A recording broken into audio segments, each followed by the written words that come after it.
네, 안녕하세요. 저는 이부 포럼 토론 좌장을 맡은 가천대학교 유재현이라고 합니다. 좀 전에 김상균 교수님께서 말씀하실 때 우리 당신은 누구인가라고 했을 때 그 얘기를 들으면서 저는 다온이 다슬이 이제 아빠라는 생각을 들었는데요. 오늘 여기 계신 분들의 노력으로 직장과 그리고 이제 사회에서의 육아와 관련된 문화가 개선되면 좋겠다라는 이야기를 드리면서 지금부터 토론 시작하도록 하겠습니다.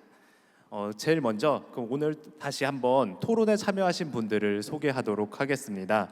먼저 다둥이 기업의 성장 방정식을 주제로 말씀해주신 이주호 고운세상 코스메틱 대표님 자리해 주셨습니다. 네, 큰 박수로 반갑습니다. 다시 한번 부탁드리겠습니다. 네, 다음으로 작은 기업 움직임 성장의 시작을 주제로 말씀해주신 김성철 모션 대표님 자리해 주셨습니다. 네, 서퍼라는 표현도 너무 인상적이었습니다. 네, 마지막으로 일가정 양립에 관한 인지과학적 고찰을 주제로 말씀해주신 경희대학교 경영대학원 교수님 자리해 주셨습니다. 큰 박수 부탁드리겠습니다.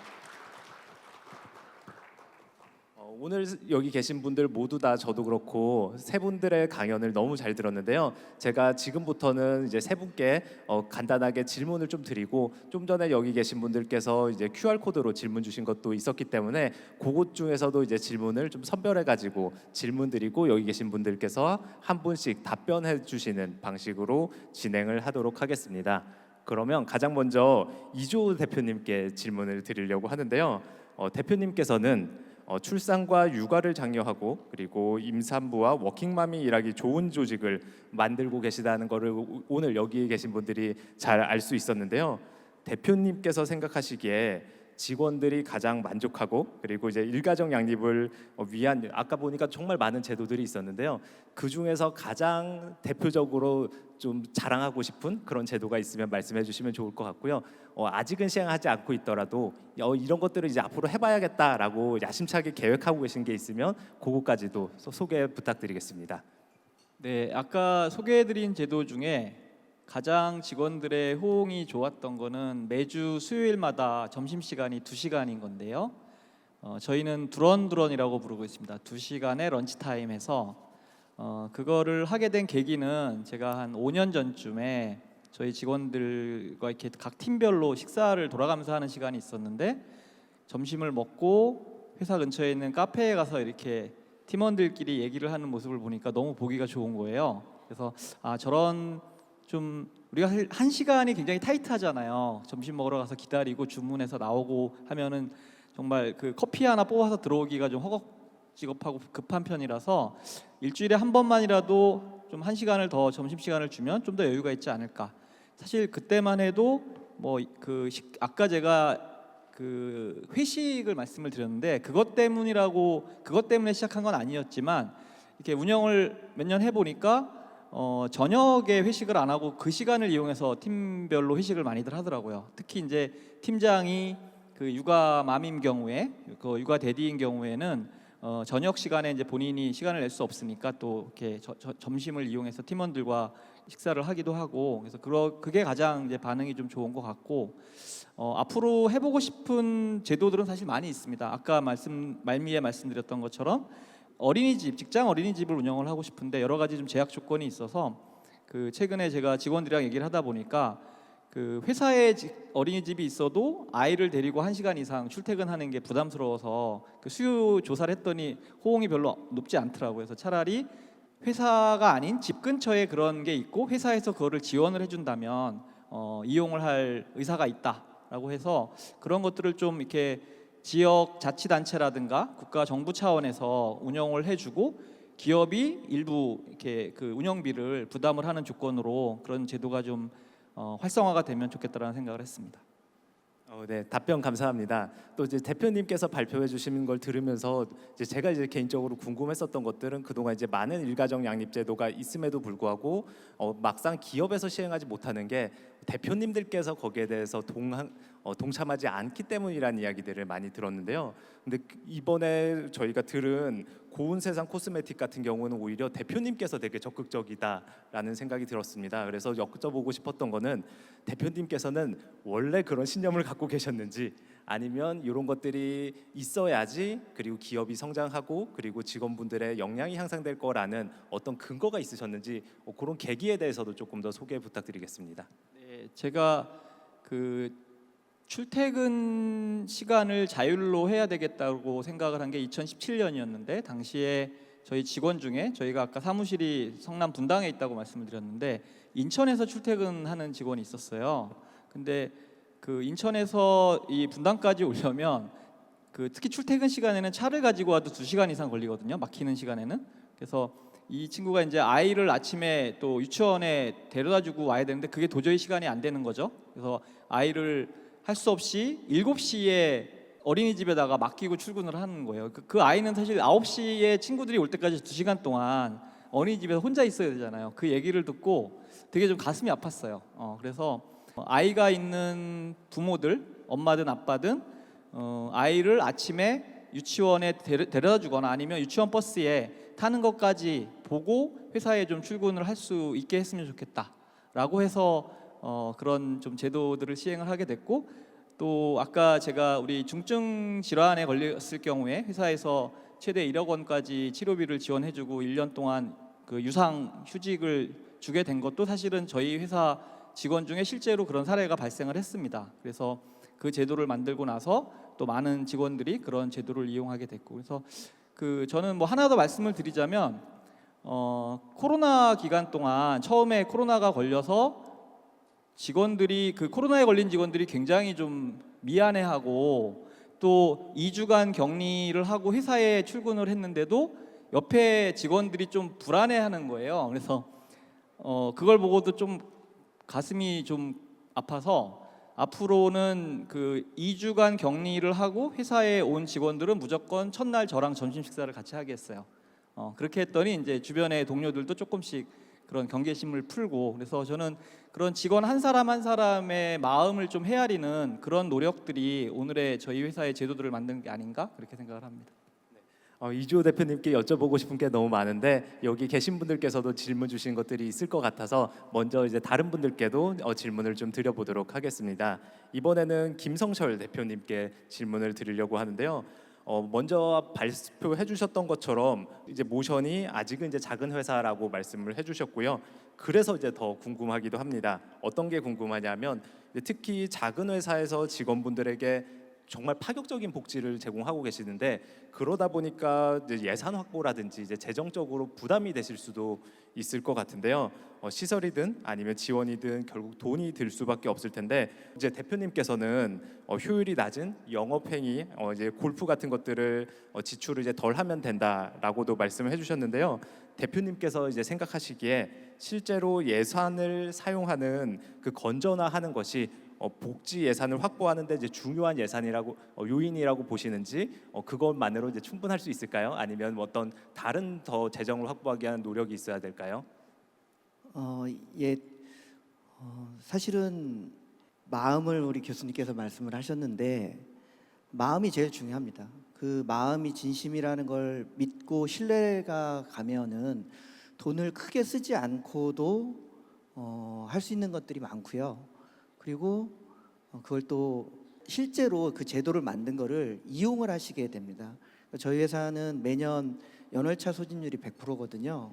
그런데 연월차 소진하세요라고 쓸 수 있어요라고 말만 하는 것보다는 실제로 그렇게 저도 열심히 쓰고 있고, 저도 매주 금요일 날 재택을 하고 있고 5시면 퇴근을 하고, 저희 회사에서 아마 제가 공식적인 휴가는 없는 사람이지만 휴가를 제일 많이 쓰는 사람입니다. 그래서 돈이 중요한 게 아니라 마음이 중요하고, 실제로 회사는 그렇게 해도 된다라는 믿음이 있으면 된다고 생각을 하고요. 그리고 회사가 이 정도밖에 안 되는데 이렇게 돈을 썼어라는 거를 우리 서퍼님들이 아세요.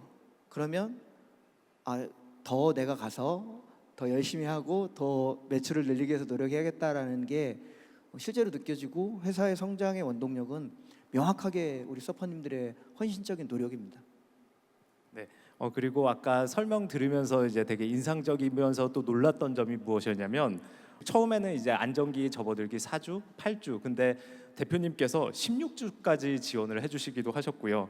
그리고 이제 육아휴직을 가신 분에 대한 이제 대처 인력에 대해서도 제도적으로는 사실 따로 보상을 안 해주셔도 되는 것 같은데 따로 보상을 해주신 걸로 보이거든요. 그러니까 정부에서 요구하는 최소한의 것을 넘어서서 회사에서든 아니면 대표님께서 추가로 더 노력을 하고 계시는 걸로 보이는데 어떻게 그러실 수가 있는 건지 그게 궁금해서 네, 어떻게 그런 문화가 있는 건지 아니면 대표님께서 가지고 계신 생각인지 이런 거에서도 조금 더 말씀 부탁드리겠습니다. 초기부터 아까 자율적인 조직 문화를 만들려고 한다고 했고요. 자율의 그 핵심은 의사결정 권한이 누구에게 있느냐거든요. 그러면은 보고를 할 때도 이란, 이안, 삼안을 만들어 온다는 거는 그거는 권한이 본인에게 있지 않은 거예요. 그거는 본인이 이렇게 결정을 하고 저한테 공유를 할 때도 저 이렇게 하겠습니다라고 공유를 해주시는 거거든요. 똑같습니다. 16주 제가 결정한 게 아니에요. 여성 서퍼님들께서 토론하셔가지고 안정기는 16주 정도가 좋습니다라고 해서 말씀을 해주셨고 그냥 저는 그걸 받아들인 거고요. 아까 서퍼스룸 만드는 것도 이렇게 만들자라고 하신 것도 그런 거고 육아휴직을 아빠가 갔는데 그 재원을 어떻게 이거를 일을 배분할 것인가에 대한 것도 서퍼님들께서 논의를 하시고 그거를 저한테 얘기를 해주셔서 그렇게 합시다라고 말씀을 한 거예요. 그래서 제가 한 거는 없습니다. 네, 이렇게 이제 바텀업으로 여러 가지 의견을 주시는 문화가 회사에 장착을 하고 있는 것 같은데요. 그런 것들이 어떻게 좀 더 작용을 하는지 조금 더 자세하게 여쭤보고 싶어서 그러니까 이제 직원분들이 개별적으로 이렇게 대표님께서 얘기를 드리는지 아니면 그런 좀 공식적인 절차가 있는지 아마 다른 회사에서도 이런 것들을 차용하기 위해서 좀 참고할 수 있게 좀 더 설명해 주시면 네, 좋을 것 같습니다. 저한테 직접적으로 얘기하는 경우는 아주 극히 드물고요. 그리고 저도 우리 서퍼님께 직접 뭔가를 얘기하는 경우는 많이 없습니다. 왜냐하면 제가 말을 많이 하는 게 저는 별로 좋지 않다고 생각을 하기 때문에 저는 침묵으로 업무 시간의 대부분을 보내고 있고요. 대신 여성 서퍼님 모임이 있고요. 그 모임을 통해서 전달을 저한테 하는 게 아니라 인사 담당자한테 주로 얘기를 하거나 조직장한테 얘기를 해서 저한테 오는 경우도 있고요. 아직 노조는 없는데 노사협의회는 있습니다. 그래서 노사협의회를 통해서 안건이 올라온 거를 노사협의회 회의 때 이제 공유가 되고 그때 이제 결정을 하는 경우도 있습니다. 간단하게 이제 한 가지만 더 질문을 드리려고 하는데요. 이제 아까 보면 사진 이제 직원분들, 서퍼분들이시죠. 네, 서퍼분들의 사진을 많이 봤는데 보면 이제 이조 대표님께서 보여주셨던 사진에서는 여성 직원분들이 아무래도 코스메틱 회사다 보니까 많았던 것 같은데 이제 김성철 대표님의 모션 같은 경우는 남성 직원분들도 많았고 또 육아휴직도 사용한 사례도 소개해 주셨잖아요. 그랬을 때 남성분들이 육아휴직을 썼을 때 그 이후에 어떤 좀 긍정적인 측면을 말씀을 하시는지 아니면 회사 입장에서 어떤 좀 긍정적인 이런 것들이 좀 긍정적으로 회사 입장에서도 좋았다라는 게 혹시 있을까요? 회사 입장을 먼저 말씀드리면 회사 입장에는 겁이 났어요. 사실 저도 처음 해보는 거고 회사 입장에서도 이거 전문적인 일을 하시는 분이 이렇게 육아휴직을 들어갔을 때 공백이 생기지 않을까라는 두려움이 있었는데 그분이 갔을 때 다른 분들이 잘 메워주시는 걸 보면서 이거 해도 된다. 좀 자신감이 생겼던 게 회사한테는 큰 적이었던 것 같고요. 그렇게 해서 시행이 되니까 다른 제도들도 시행이 됐던 것 같고 아빠가 육아휴직을 들어갔을 때 그 아빠 자체는 좋은 게 하나도 없는 것 같아요. 그 아빠는 정말 너무너무 힘들어 하시더라고요. 처음에 3개월 육아휴직을 갔다 오셨는데 완전히 말랐어요. 원래도 말랐던 분인데 더 말라가지고 서퍼님 저 이제 다시는 못 하겠어요. 정말 이렇게 힘들 줄 몰랐어요. 그리고 애가 잠을 안 자요. 그리고 그 엄마가 퇴근하는 시간까지가 정말 지옥 같고 너무너무 힘들다는 거예요. 근데 지금 두 번째 9개월 들어갔지 않습니까? 그래도 이제 조금 컸으니까 좀 낫긴 하지만 그래도 더 힘들다는 거예요. 이제는 예전에 나가자고 안 했는데 지금 계속 나가야 되니까 나가서 들어오질 않는다는 거예요. 그래서 아빠한테는 고통스러운 시간이지만 그래도 그거를 아빠가 하지 않았던 시간과 시절에는 다 엄마가 했을 거거든요. 엄마나 또는 다른 사람들이. 근데 그거에 대한 공감은 있고 또 뭐 와이프에 대한 고마움 이런 것들도 있는 것 같더라고요. 그렇지만 본인은 좋은 건 없는 것 같습니다. 네, 아까 이제 김상윤 교수님께서 육아 휴직이 아니라 육아 발령이라고 우리가 표현을 바꿔야 된다라고 말씀도 하셨는데요. 김성철 대표님께서도 육아 휴직은 아니다. 정말 힘들지만 근데 또 그 안에서도 아빠로서 또 많이 배우고 행복도 있었을 거라고 믿으면서 네, 이번에는 이제 김상균 교수님께 질문을 드리도록 하겠습니다. 앞서 발제에서 이제 대표님께서는 이제 인지과학자로서 시간, 돈보다 마음의 문제라는 이제 말씀을 해주셨고요. 그래서 이제 집단의 특히 심리적 안정이 필요하다라고 말씀을 해주셨거든요. 근데 이제 현재 워킹맘, 워킹데디로서 이제 일을 하다 보면 불안해하시는 분들이 되게 많으실 것 같은데 이분들에게 어떤 것들을 해드리면 좀 더 편안한 마음을 가지실 수 있을지 혹시 카운셀링 해주실 수 있을까요? 사실 좀 상황은 어려운 것 같아요. 왜냐하면 예전 같은 경우에 이제 우리 윗세대 같은 경우에 인생의 3분론이었어요. 인생 3분론은 어떤 개념이냐면 인생의 3분의 1을 공부를 하고 두 번째 3분의 2 마디를 직장 생활하고 여기서 샀던 서울 아파트 세 채 가지고서 뒤에 녹여 쓰는 거. 저희 지도 교수님이 저한테 해줬던 말이었어요. 너의 인생은 3분론이다 상균아. 대학원을 오면 이렇게 인생이 순탄하게 세 덩어리로 멀쩡하게 넘어간다라고 했는데 뭐 대학원을 갔지만 제 친구들 사기업에 취업한 친구들 보게 되면 인생의 3분의 2 지점까지 첫 직장을 다니는 친구는 없습니다. 다 이미 나와버렸어요. 희망스럽지 않은 퇴직을 당해가지고. 자, 그래서 현재 우리가 가장 갖고 있는 문제가 자기 직업이나 위치에 대한 불안정감이 굉장히 큰 것 같아요. 사회 전체적으로. 근데 이게 국가나 그런 특정 개인 기업이 다 해결할 수는 없지만은 서로 힘을 실어줄 수는 있을 것 같습니다. 그러기 위해서 필요한 건 직장 내에서만 보게 되면 경영자나 또 구성원들끼리 서로 비전이나 고민을 공유할 수 있는 문화가 많이 있었으면 좋겠어요.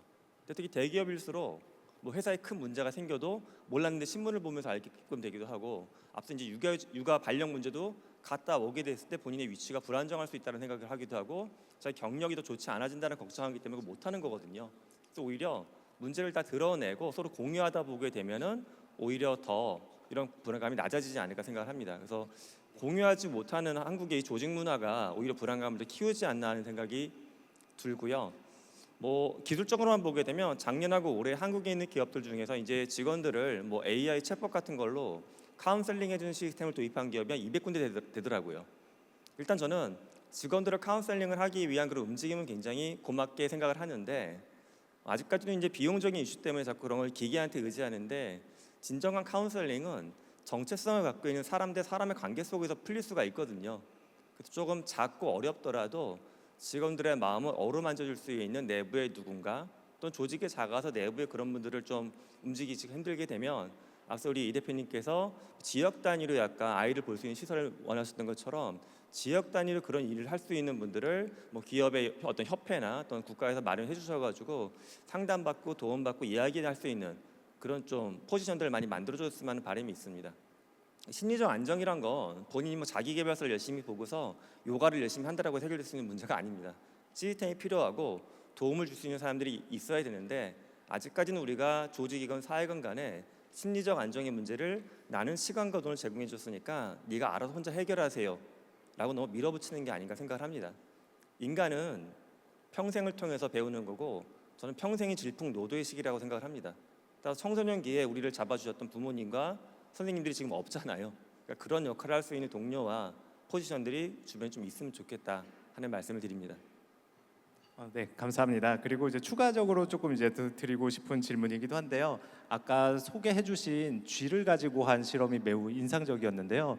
거기서 결국 밀집도라는 것도 매우 중요한 원인으로 지적을 해주셨거든요. 근데 한국에서 최근 여러 가지 저출생의 원인으로 수도권 집중화도 많이 이야기를 하고 있잖아요. 그래서 이런 관계에서의 밀집이 될 수도 있겠고 아니면 사람들이 실제로 거리 사는 데 있어서 그 밀집도를 우리가 조금 이제 사회적으로 어떻게 조금 개선을 하면 좋겠다라고 생각하시는지 의견이 궁금합니다. 이 밀집에서 오는 부작용이 사실 여러 가지 사회 현상으로 나타납니다. 제가 조사해본 바에 따르면 우리 여러분 무선 이어폰들 많이 쓰시잖아요. 콩나물 대가리 같은 거 귀에 꽂고 계시는 거 그거 이거의 구매량이나 사용량이 도시 쪽이 훨씬 높습니다. 이유가 있어요. 특히 도시에 거주하는 젊은 층을 보게 되면 자기의 독립적인 공간의 사이즈가 점점 더 좁아지고 있거든요. 근데 지옥과라고 불리는 한 평 반에서 세 평 사이에 보통 거주하다 보니까는 옆방하고도 소음이 공유가 되니까는 적어도 소리만 갖고서라도 나만의 독립성을 확보하고 싶은 거예요. 그러다 보니까 귀에 이걸 하루 종일 꽂고 있는 겁니다. 즉 이미 도시는 인프라를 낮은 비용으로 공유한다라는 목표 때문에 인간이 갖고 있는 굉장히 중요한 16가지 욕망 중에 자기의 스스로 독립적인 시간과 관계를 갖고 자기의 삶을 통제할 수 있어야 되는데 독립과 통제가 굉장히 낮은 공간이 도시예요. 그런데 참 국가적으로 봤을 때 안타까운 거는 우리는 늘 서울이나 뭐 부산이나 이런 대도시의 문제만을 고민을 많이 합니다. 오히려 저도 서울에 거주하고 있지만 서울의 인구는 지금보다 더 줄어들어야 된다고 봐요. 오히려 더 많은 지방 도시들이 커져야 되고 지금 하나의 도시로 명명이 안 됐던 공간도 사람들이 이동을 해서 거주할 수 있어야지 된다고 봅니다. 왜냐하면 카룬의 실험에서 만약에 카룬이 하나의 256칸짜리 집을 짓지 않고 옆에 100칸짜리, 50칸짜리에서 지들을 소통하고 움직이게 만들어놨었으면 어땠을까? 또는 거기를 동일한 디자인이 아니라 카룬이 만들었던 건 앞서 사진에서 보셨던 것처럼 주상복합 같은 느낌인데 평평하게 주택 같은 것도 만들어 놓고 물도 만들어 놓고 해서 쥐들이 다양한 선택지나 다양한 취향을 발휘할 수 있게끔 해놨으면 어땠을까 하는 생각을 해보거든요. 개인적으로 제가 쥐를 몹시 싫어해서 실험을 못하지만은 저는 실험의 결과는 달라졌을 거라고 믿고 있습니다. 그래서 우리도 그렇게 국토를 좀 효율적으로 써야지만 좋지 않을까 하는 믿음이 있습니다. 네. 그리고 교수님께서 아까 말씀하실 때 이제 한국의 특징일 수도 있을 것 같은데요. 부채감에 대해서 말씀을 해주셨거든요. 그리고 오늘 오전에 이제 윌렘 아데마도 한국에서의 사교육비가 매우 비싸다라는 것들을 이제 얘기를 해주셨습니다. 그래서 이런 한국에서의 사교육이라든지 아니면 우리가 부모로서 가지는 여러 가지 부채감 아니면 부담 이런 것들을 이제 마음의 안정도뿐만 아니라 조금 이제 다른 개념일 수도 있을 것 같아서요. 그런 것들을 좀 우리가 어떻게 좀 줄여 갈 수 있는 방법도 있을까요?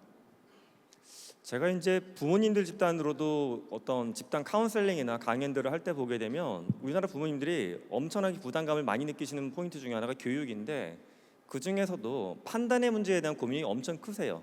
이런 거죠. 만약 우리 아이가 학원을 다니고 있는데 갑자기 학원에서 가르치는 패턴이 나하고 안 맞아. 그러면은 부모님이 보고서 그래? 내가 찾아줄게. 일단 학원 끊어. 결정해주고 학원을 막 찾아봅니다. 또 반에서 누가 트러블이 생겼어요. 그러면 걔랑 싸웠어? 가만히 있어. 엄마가 햄버거 돌릴게. 반에 햄버거를 돌려요. 몇 달 전에 보게 되면 뭐 대학에서 부모님이 대학에도 햄버거를 돌린 사례가 나타났어요. 친구들하고 조별과제 할 때 트러블이 있으니까 부모님이 햄버거를 싹 돌린 거예요. 근데 그 학교 게시판에 학생들의 반응이 이제 여러 가지가 올라왔는데 어떤 친구는 친구가 그런 거 햄버거 돌려갖고 좀 불편했다라고 했더니 누군가 이야기하더라고요. 너무 햄버거가 저렴한 거 돌렸냐. 저렴하고 비싼 거 문제가 아니라 부모님이 직접 나서서 모든 거를 결정하고 판단해 주는 것. 저는 이 결정과 판단을 부모님이 대신해 주는 마음이 이해는 됩니다. 부모님 입장에서는 사회는 빨리 변하고 있는데 자녀가 갖고 있는 논리성과 지식은 부족하니까 내가 대신 판단해 준다라고 하는 거예요. 그런데 여기서 생기는 이슈는 아이는 그럼 한 번도 넘어지지 않고 어른이 됩니다. 성인이 되는 거예요. 20대가 되는데 문제는 성인 이후의 삶을 본인이 직접 달려가면서 개척해야 되는데 자기는 한 번도 결정한 적도 없고 넘어져 본 적이 없거든요. 그러니까 성인의 삶을 못 살아요. 전 여기서 생기는 문제점이 부모가 될 준비, 가족의 구성원이 될 준비가 잘 안 되는 것 같아요. 앞으로 발생할 수많은 문제점을 더 어렸을 때 많이 다쳐보고 고민하면서 몸이 단단해졌으면 마음이 근육이 생겼으면 이겨나갈 수가 있는데 그런 근육을 키울 기회를 부모님들이 많이 뺏고 계십니다. 사실 뺏는 이유는 다시 한번 말씀드리지만 부모님의 지독한 사랑 때문에 그래요. 그래서 이 지독한 사랑을 너무 하시지 말고 저는 아이들이 다칠 수 있는 기회를 좀 줬으면 좋겠다. 그래야지 사실 부모님도 마음의 짐을 약간 낮출 수가 있어요. 아까 제가 멀티 페르소나 말씀드렸는데 현재 우리는 직장인이나 부모로서의 페르소나가 너무 강해요. 직장 신경 좀 덜 쓰시면 좋겠고 부모로서의 신경 조금 덜 쓰시면 좋겠어요. 그래야지 오히려 나머지 페르소나가 충만해지면서 더 멋진 직장인이나 더 멋진 부모님이 될 수 있지 않을까 생각합니다. 네, 꼭 좋은 아빠가 아니어도 될 것 같은 마음에 저도 아빠로서 좀 마음이 안도감이 생깁니다. 여기 계신 분들께서 이제 좀 전에 카톡으로 주신 질문이 있어서 그거를 좀 먼저 읽어드리고 두 대표님께 질문드리도록 하겠습니다. 직장과 집이 멀고 일과 가정을 양립하기에는 실질적으로 이제 통근을 하는데 시간 문제가 커서 출산과 결혼은 물론이고 육아 부담이 커지는 것 같습니다. 주거 문제가 1차적으로 해결되지 않으면 아무리 좋은 기업이든 공공정책이 있더라도 문제 해결이 잘 안 되는 것 같다라고 의견을 주시면서요. 의식주가 불안한데 출산과 양육하는 건 상충되는 문제라고 생각한다라고 말씀을 주시면서 질문을 주셨습니다. 결혼을 하지 않거나 자녀 양육을 하지 않아 육아휴직 등 일가정 양립을 위한 사내 제도를 이용할 기회가 없는 직원들에게는 부정적인 의견이 없는지, 두 대표님 혹시 그런 사례나 아니면 그런 민원이 있었는지 있으면 말씀 부탁드리겠습니다. 제가 먼저 말씀을 드리겠습니다. 그런 얘기들을 타 회사 대표님들로부터 많이 듣습니다. 회사에 미혼 직원들이 더 많을 텐데 그렇게 회사에서 기혼 여성 그리고 육아를 하는 직원들을 우대하는 혜택을 주면 그 미혼 직원들로부터 불만이 없겠느냐라는 이제 얘기를 저도 평소에 듣는데요. 제가 이렇게 대답을 합니다. 그 친구들도 언젠가는 결혼을 할 것이고 아이를 낳을 거다. 그리고 그 친구들이 그 자기 선배들을 보면서 나도 결혼을 하고 싶다, 나도 아이를 키우고 싶다라는 마음을 들게 하는 게 그게 회사가 해야 되는 역할이라고 저는 생각을 합니다. 그래서 저희는 팀에 출산휴가를 들어가게 되는 동료가 생기면 그 나머지 팀원들에게 서포터즈 격려금을 주거든요. 그랬더니 그걸 가지고 그 친구들이 뭐 하나 봤더니 그 출산 축하 선물을 사주더라고요, 동료들에게. 네, 그래서 그러니까 저는 사람은 선한 면, 악한 면이 다 있다고 생각을 해요, 누구나. 하지만 어떤 환경에 처하느냐에 따라 그 사람이 가진 선한 면이 더 많이 발현되기도 하고 악한 면이 더 많이 발현되기도 한다고 믿거든요. 그래서 회사는 직원들이 가진 선한 면이 더 많이 발휘될 수 있는 그런 제도, 그런 환경을 조성하는 게 저는 경영자가 해야 되는 역할이라고 봅니다. 네, 이주호 대표님께서 답변 주셨고요. 혹시 요 같은 질문에 대해서 김성철 대표님께서도 이런 사례가 있으면 답변해 주실 수 있을까요? 저한테 그렇게 직접적으로 뭐를 말씀해 주신 분은 없는 것 같은데요. 그냥 제 생각은 네거티브 썸 게임은 아닌 것 같아요. 뭐 일가정 양립이나 조직 문화를 위해서 뭔가를 더 지원을 해주는데 그러면 다른 분에게 돌아갈 것을 뺏어서 하는 건 아니거든요. 그러면은 그런 게 우리 회사는 불공정하다고 생각하시면 아무데도 없는 회사로 가시면 되는 거거든요. 저는 그렇게 생각을 합니다. 네, 근데 진짜 솔직하게 답변도 해주셨고 우리가 이제 공동체가 중요하다라는 의미로 저는 이제 받아들였습니다. 네, 그리고 여기 이제 계신 분들께서 이제 주신 두 번째 질문도 제가 좀 읽어드리도록 하겠습니다.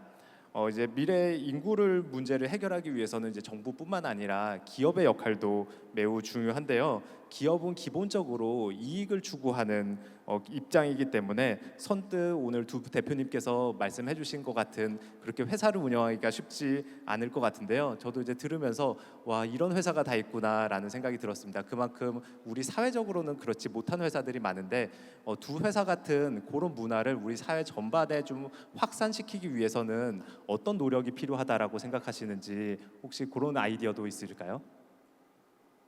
잘 모르겠습니다. 이게 제가 뭘 잘하고 이런 건지 잘 모르겠고요. 솔직히 그게 정답이거나 뭐 그런 건지 잘 모르겠는데 아까 말씀드린 것처럼 기업을 경영하는 데 있어서 이제 여러 가지 중요한 요소들이 있을 텐데 앞으로 점점 더 능력 있는 인재를 채용하고 고용하는 데 것이 기업의 성패에 큰 영향을 점점 더 미칠 텐데 그럴 때일수록 제가 보기에는 이런 제도를 만들고 해야지만 기업이 살아남는 거라고 생각을 하거든요. 저는 개인적으로 어떤 기업이 사회적인 역할을 다하기 위해서 그걸 하라는 거는 겉으로는 그렇게 할 수 있지만 사실은 내부에서는 그게 큰 우선순위가 될 수는 없다고 생각을 하고요.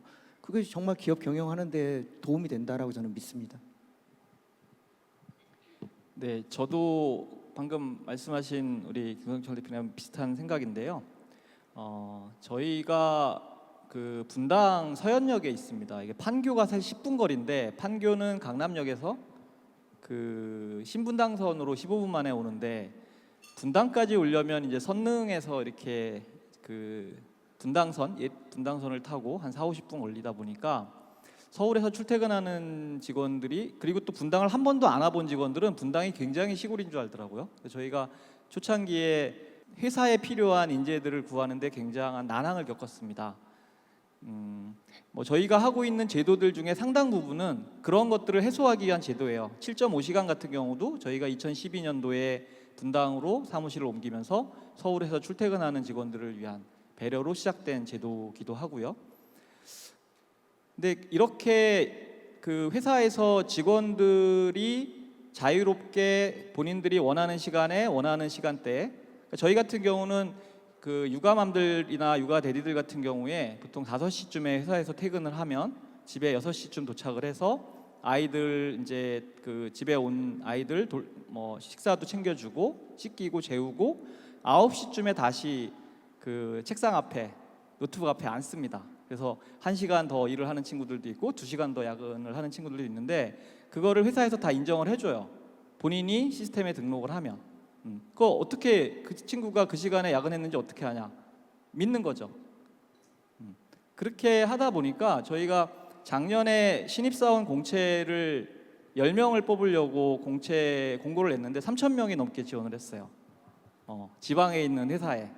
네, 그래서 저는 이게 결국은 그 방금 말씀 우리 대표님 하신 것처럼 요즘 젊은 친구들 회사에서 필요로 하는 인재들을 회사로 유인을 하려면 이거는 선택이 아니라 필수다. 일 과정을 양립할 수 있고 직원들이 자율권을 가지고 원하는 시간에 원하는 장소에서 일할 수 있게 하는 거는 회사가 선택이 아니고 저희는 재택근무라는 표현 대신 책임근무제라고 합니다. 저는 여러분이 어디서 일을 하든 여러분 책임하에 일을 하는 거지 여러분들이 초등학생도 아닌데 뭐 팀장이 앞에 있어야지 일을 하고 집에 가면 일을 안 한다고 생각하지 않는다라고 그렇게 생각을 하고 있습니다. 네, 분당 옆에 근무하는 저로서도 저도 지방에서 근무하고 있구나라는 걸 오늘 다시 알게 됐고요.